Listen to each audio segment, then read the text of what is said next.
Hello दोस्तों, जैसा कि आप लोग देख रहे हैं कि रेलवे की भर्ती 2024 में एलिजिबिलिटी और एजुकेशन क्वालिफ़िकेशन से रिलेटेड जो है नोटिफिकेशन आउट हो चुका है और इसमें सभी जोनल मैनेजर के तरफ जो है वो भेजा गया है। तो ये हम लोग देखेंगे कि क्वालिफ़िकेशन क्या क्या है। तो आप लोग यहाँ पे देख सकते हैं ये पूरा का पूरा नोटिस जो है आया हुआ है। तो आप लोग क्या करेंगे कि अब जो भी हैं आप लोग सभी अभ्यर्थी तैयारी को अपना बूस्टअप कर लेंगे। तो यहाँ पे देखेंगे ये जो डेट आप लोग देख रहे हैं 11/12/2023 के डेट में है जो है ये नोटिस सभी ऑल इंडियन रेलवे जितने भी जनरल मैनेजर हैं उनके पास भेजा गया है।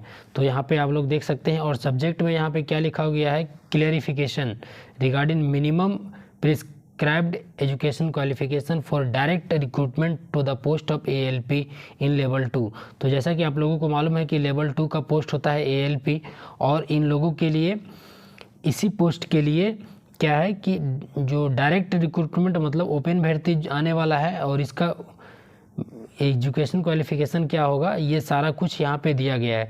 तो ये नोटिस जो है वो सभी के पास भेजा गया है।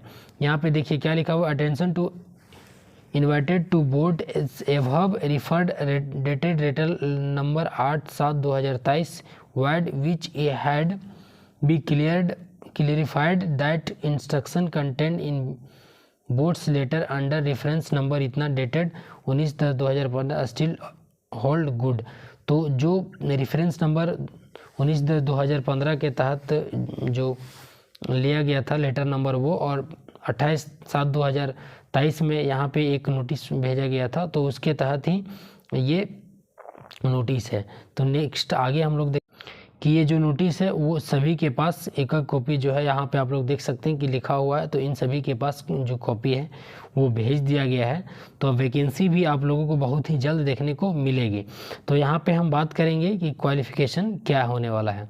तो यहाँ पे देखिए लिखा हुआ है ना, advance correction slip number 234 qualification ETC for direct recruitment will be under educational qualification educational matric pass plus. तो सबसे पहले कि मैट्रिक पास होना ही चाहिए और साथ ही साथ में ITI इन स्पेसिफाइड ट्रेड्स या फिर एक्ट अप्रेंटिसशिप, ठीक है, ये होना चाहिए। और नहीं तो आप लोगों को क्या होना है कि diploma in mechanical, electrical, electronics, automobile in engineering in lieu of ITI। तो ये चीज़ डिप्लोमा में होना चाहिए, मैकेनिकल हो, इलेक्ट्रिकल, इलेक्ट्रॉनिक्स में और ऑटोमोबाइल इंजीनियरिंग में, ठीक है, अगर यदि ITI नहीं है तो नेक्स्ट अगर हम देखेंगे कि उस जो ITI के लिए ट्रेड कौन सा होना चाहिए, स्पेसिफिक जो ट्रेड है for purpose of the above, ए यहाँ पे लिखा हुआ, तो ए मतलब ITI के लिए।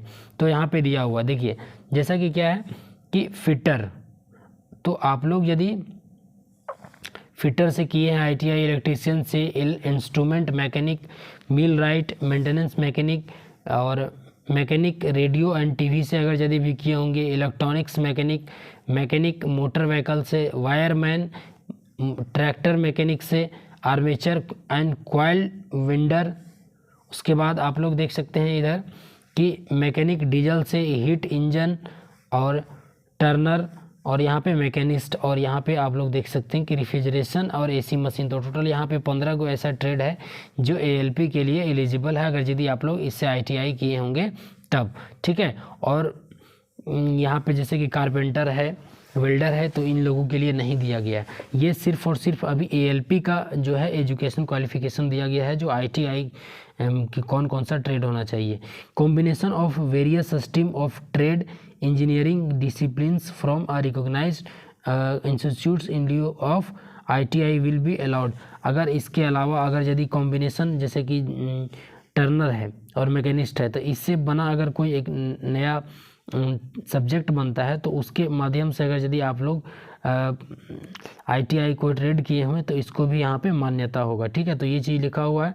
Degree in engineering discipline is also is above will be also acceptable in lieu of diploma in engineering. अगर डिप्लोमा आपको इंजीनियरिंग में यदि डिप्लोमा किए हो, इंजीनियरिंग किए, BTech किए हो तो ये चीज़ भी आप लोगों के लिए यहाँ पे एलिजिबल है। तो ये सारा चीज़ यहाँ पे लिखा गया। और यही चीज़ क्या है कि नीचे यहाँ पे देख सकते हैं कि हिंदी में भी लिखा गया है, जो कि आप लोग यहाँ पे देखिए लिखा हुआ है कि इंजीनियरिंग में डिप्लोमा के स्थान पर इंजीनियरिंग विषय में भी डिग्री भी स्वीकार्य होगा। तो यहाँ पे साफ साफ लिखा गया है, आप लोग हिंदी इंग्लिश में जो भी चाहे पढ़ सकते हैं। और अगर ये आप लोग PDF चाहिए तो ये रेलवे साथी टेलीग्राम चैनल पे आप लोग ज्वाइन कीजिए।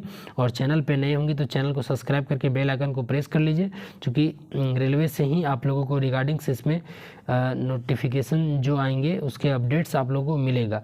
और ALP की जो वैकेंसी है, और सेम टू सेम अब बात किया जाए टेक्नीशियन का, तो टेक्नीशियन के अलावा जो पोस्ट जो निकलता है टेक्नीशियन में, जितने भी पोस्ट रहेंगे तो जिस ट्रेड से आप लोग किए हुए रहेंगे तो उसी के लिए अप्लाई कर सकते हैं। तो ये चीज़ टेक्नीशियन के लिए होता है। उसके बाद यहाँ पे देखिए ALP में PCB यानी फिजिक्स केमिस्ट्री मैथ्स जो स्टूडेंट होंगे तो उसके लिए SNT सिग्नल एंड टेलीकॉम से जो होता है वो टेक्नीशियन के लिए एलिजिबल होता है। और बाकी ITI वाले जो होते हैं वो अपना ट्रेड में आप लोग अप्लाई कर सकते हैं। और एज की बात किया जाए तो यहाँ पे आप लोग देख सकते हैं कि कोरिजेंडा में एक जारी हुआ था जो 2018 में ALP की वैकेंसी निकली थी, उसमें बहुत ही वास्ट मात्रा में प्रोटेस्ट किया गया था, जिसके तहत से क्या यहाँ पे एज में आप लोगों को जो है वो 18 से 30 वर्ष रखा गया था। तो यहाँ पे आप लोग देख सकते हैं कि एज जो है वो आपको बताया गया था कि 18 से 30 वर्ष रखा गया था। तो उससे पहले जो था एज वो 18 से 28 था, ठीक है। तो यहाँ पे 2 साल का यहाँ पे रिलैक्सेशन दिया गया है। तो हो सकता है कि ये 18 से 30, चूँकि 2014-15 में जो वैकेंसी आया था उसमें 18 से 30 था। तो बाद में जब आया उसके बाद 2018 में तो ये वैकेंसी जो का एज जो था वो 18 से 28 कर दिया।